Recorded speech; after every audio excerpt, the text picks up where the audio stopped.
만약에 일본이 더 큰 원수 국가인가, 중국이 더 큰 원수 국가인가? 결론부터 말하면 두말할 것도 없이 중국 503년, 일본 36년으로 중국이 더 큰 원수다. 일본은 부스락이라도 남겼지만 중국은 가져만 갔다. 그래서 우리를 늘 깔보고 호시탐탐 노리고 있다. 일본이 위안부가 있다면 중국에 50만에 이르는 환향녀가 있다. 전국 팔도에서 소녀부터 유부녀까지 여자들을 강제로 데려다가 중국으로 보냈다. 환향녀란 말은 이때 생긴 거다. 중국은 사실상 1392년 이성계의 조선 건국에서부터 1895년 하간 시모노세키 조약 때까지 500년간 조선을 속국으로 지배했다. 1407년 조선 태종은 중국을 숙모한다는 모화관을 세우고 서울 서대문에 홍살문을 세워 중국 사신을 영접해왔다. 그러다가 중국의 요구로 1539년 중종 때 홍살문을 중국의 은혜를 영접한다는 뜻으로 영은문으로 이름을 바꿨다. 그리고 중국 사신이 오면 조선왕은 영은문까지 나가 중국 사신을 영접했다.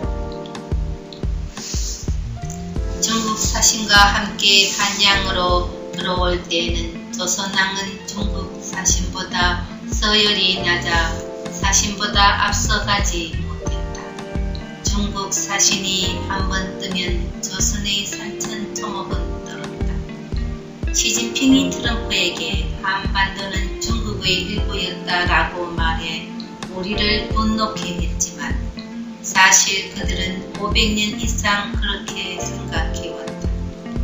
조선은 무력을 사실상 포기하고 중국 밑으로 스스로 기어들어간 나라였다. 중국 황제가 승인을 해야 왕이 될 수 있었으니까. 매년 바쳐야 하는 온갖 공물에 백성들이 지는 다 빠졌고 중국 조정에 뇌물을 바치고 중국의 사신으로 임명된 자들이 조선해와 원전의 몇 배를 뽑았다.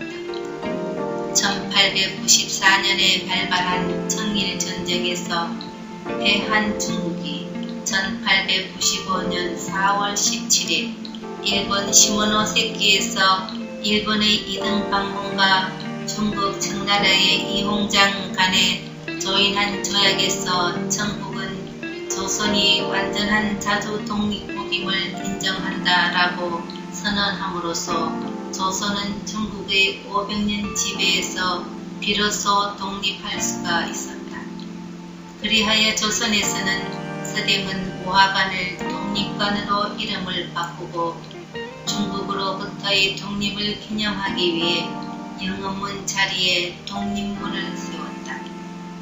독립하면 일본으로부터의 독립만 생각하는데 그게 아니다. 서대문에 있는 독립관이나 독립문은 36년간 지배해온 일본으로부터 독립을 기념하기 위한 것이 아니라 500년간 지배받은 중국의 압제에서 벗어나게 된 것을 기념하기 위해 1897년 서재필 박사가 주축이 돼 지은 것이다. 그런데 이런 것도 모르고 중국 공산당을 존경하고 반의를 내세우는 민주화 운동권이 권력을 잡으면서 중국이 우리에게 준 막대한 피해는 묻히고 잊히고 있다. 그리고 드러나는 우리 국민 수십만 명을 죽음으로 몰아넣고 대한민국을 황폐화시킨 6.25 남침이 마오쩌둥과 김일성이 모의하여 일으킨 역사적 사실도 망각하고 모택동 마오쩌둥을 존경한다는 대통령 노무현 문재인까지 등장하게 이르렀다. 독립문에 대한 오해가 희극이 되어버린 극치는 문재인 2018년 3.1절 기념식 행사에서 있었다. 머저리 같은 대통령 문재인이 3.1절 기념 행사를 마치고 서대문 독립문 앞에서 만세를 불렀으니 말이다. 아이고, 웃어야 할지 울어야 할지 이게 자빨들의 역사 인식 수준이다. 우리를 중국으로부터 독립시킨 것은 일본이고 우리를 일본으로부터 독립시킨 것은 미국이다.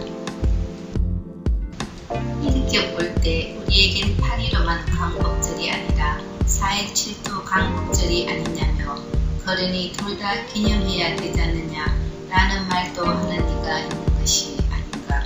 참으로 코미디다. 진심으로 한 말은 안 될 것이다. 조선을 병탄하려고 중국으로부터 독립시켜준 것을 우리가 좋다고 기념할 수는 없는 일이니까. 범난지교 매 중에서 위와 같은 역사를 초중고 때 제대로 가르쳐야 하는데 종교적 교사들이 제대로 안 가르치다 보니 나라가